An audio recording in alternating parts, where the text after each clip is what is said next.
এসেছি দীঘা জগন্নাথ মন্দিরে। তো যেহেতু সকালে মোহনার দিকে গেছিলাম তো ওই রকম শর্ট ড্রেস পরে গেছিলাম, তো ভাবলাম চেঞ্জ করে নিই।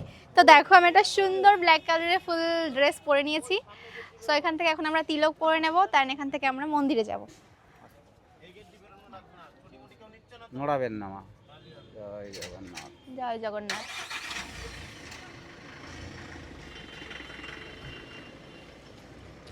তো তিলক পরে নিয়েছি, এবার আমরা মন্দিরে যাবো। এদিকে ভাইও পড়বে। তাও ওটা খুলে নে শোনা, ওটা খুলে নে, চশমাটা খুলে ফেল। হ্যাঁ, জয় জগন্নাথ।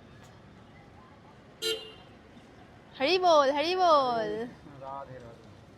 চলো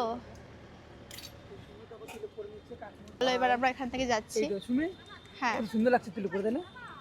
সুন্দর। চলো এবার যাই মন্দিরে। যেই কয়বার দীঘাতে এসেছি আমরা জগন্নাথ মন্দির দর্শন করেছি, সেই কয়বার সন্ধ্যাবেলায় এসেছি। এরকম সকালবেলা আমরা কোনোদিনও আসিনি। এখন বাজে 7:30।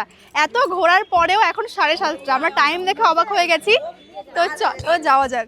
বেবি আমার সঙ্গে যাবে? চলো চলো আমার ছো না।